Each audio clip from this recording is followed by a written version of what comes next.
और अब बात करते हैं सर्दी के सितम की। उत्तर भारत समेत यूपी में शीतलहर का कहर जारी है। पहाड़ों पर हुई बर्फबारी की वजह से तापमान में गिरावट है। शीतलहर चल रही है, कई इलाकों में घना कोहरा छाया हुआ है। तो यूपी में भी कड़ाके की ठंड लगातार बढ़ती जा रही है और लखनऊ में 8 डिग्री न्यूनतम तापमान है। वहीं कानपुर की अगर बात करते हैं तो कानपुर में 8 डिग्री तक गिरा है तापमान। नोएडा में 8 डिग्री तक गिरा है तापमान। गाजियाबाद में भी 8 डिग्री तक गिरा है तापमान। मेरठ की बात करें तो 7 डिग्री तापमान गिर गया है।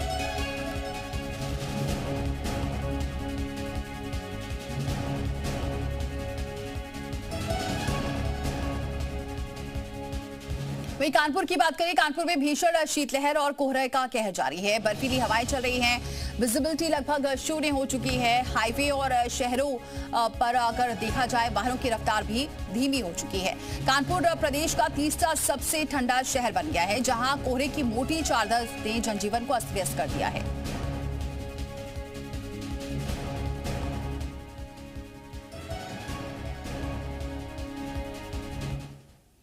तो उत्तर प्रदेश में कड़ाके की ठंड और गलन ने दस्तक दे दी है। पहाड़ों पर बर्फबारी के बाद चली उत्तरी पछुआ हवाओं ने प्रदेश का पारा गिरा दिया है। मौसम विभाग ने अगले 3 दिनों में तापमान में भारी गिरावट की चेतावनी जारी की है।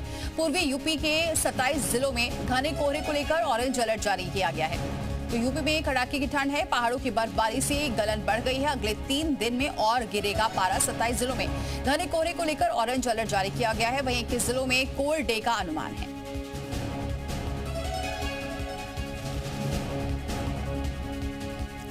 लगातार 27 जिलों में घने कोहरे को लेकर ऑरेंज अलर्ट जारी किया गया है। कड़ाके की ठंड भी पड़ रही है। कानपुर की बात करें तो तीसरा सबसे ठंडा जिला है कानपुर, जहां सबसे ज्यादा इस वक्त ठंड भी है, कोहरा भी है। विजिबिलिटी लगभग शून्य हो चुकी है और जिसकी वजह से लोगों को दिक्कतें भी आ रही हैं, खासतौर से जो वाहन चला रहे हैं। और कोहरे की वजह से कई हादसे भी देखने को मिल रहे हैं। लेकिन आगे आने वाले दिनों में ठंड और बढ़ सकती है, क्योंकि लगातार अब पहाड़ी इलाकों में बर्फबारी हो रही है और कई जगह पहाड़ी इलाकों में बारिश भी हो रही है। तो उसका असर अब मैदानी इलाकों में देखने को मिल रहा है और अगले आने वाले दिनों में भी ठंड बढ़ सकती है। इसको लेकर पहले से ही ऑरेंज अलर्ट जारी कर दिया गया है कि घना कोहरा हो सकता है। 21 जिलों में कोल्ड डे का अनुमान बताया जा रहा है। वहीं 27 ऐसे जिले हैं जहां घना कोहरा हो सकता है, जिसको लेकर ऑरेंज अलर्ट जारी किया गया है। और चलिए, तमाम सहयोगी हमारे साथ जुड़ चुके हैं। कहां क्या तापमान है, क्या हाल है, जानते हैं उनसे। लखनऊ से हमारे साथ विशाल लगातार बने हुए हैं। बांदा से अतुल मिश्रा हमारे साथ जुड़ चुके हैं। बहराइच से राजीव शर्मा हमारे साथ जुड़ चुके हैं। महाराजगंज से अमित त्रिपाठी और सबसे पहले रुक करते हैं विशाल का ही। विशाल, हम देख रहे हैं आसपास आपके कोहरा नजर आ रहा है, यानी लखनऊ में भी अच्छी खासी ठंड है। देखिए, बिल्कुल राजधानी लखनऊ की अगर हम बात करें तो आज विजिबिलिटी वाकई में बहुत कम हो चुकी है और इसके साथ साथ जो ठंड है उसकी वजह से भी लोगों की मुश्किलें बढ़ रही हैं। मैं आपको तस्वीरें दिखाता हूं कि मैं इस वक्त लखनऊ के रूमी गेट पर मौजूद हूं और अब विजिबिलिटी यहां पर इतनी कम हो गई है कि रूमी गेट जो है वो स्पष्ट नहीं दिखाई पड़ रहा है। ऐसे में कहा जा सकता है कि लगातार जो ठंड है उसका प्रकोप दिखाई पड़ रहा है, लोगों की मुश्किलें बढ़ रही हैं, गाड़ियों की रफ्तार कम हो गई है और अभी फिलहाल मौसम विभाग ने अगले 4 से 5 दिन तक इसी तरह के मौसम होने का अलर्ट भी जारी किया है। सबसे बड़ी बात है कि आज सुबह से ही कोहरे के साथ साथ जो हल्की सी फुहार है वो भी जो है लोगों की मुश्किलें बढ़ा रही है और ठंड जो है लगातार बढ़ती जा रही है। हालांकि छोटे बच्चों का जो प्री प्राइमरी स्कूल हैं उनका स्कूल 27 तारीख तक का बंद कर दिया गया है, लेकिन अभी क्लास 1 से लेकर जो तमाम स्कूल हैं वो जो है अभी खोले गए। उनका समय जरूर परिवर्तित कर दिया गया 10 बजे, लेकिन ठंड बढ़ रही है धीरे धीरे। लखनऊ में और भी बढ़ सकती है। बांदा का जरा रुकते हैं अतुल का। अतुल, वहां क्या हाल?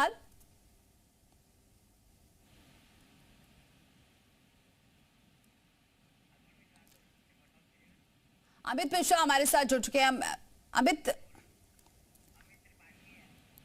और अब जरा रुक कर लेते हैं। अमित, वहां का क्या हाल है महाराजगंज का?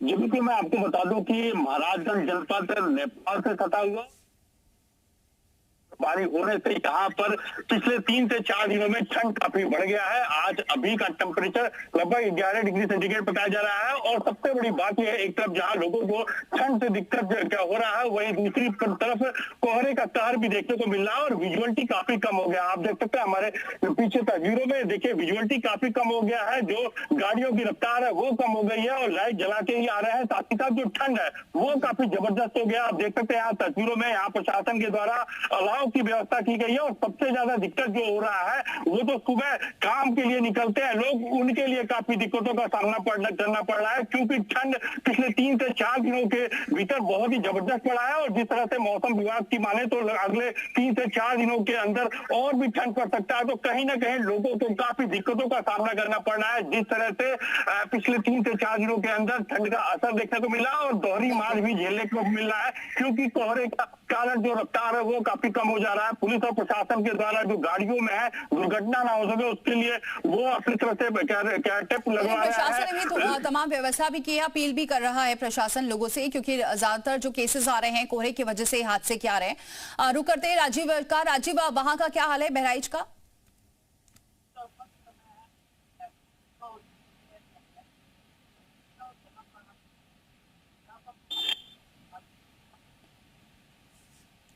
राजीव, आपकी आवाज नहीं पहुंच पा रही है।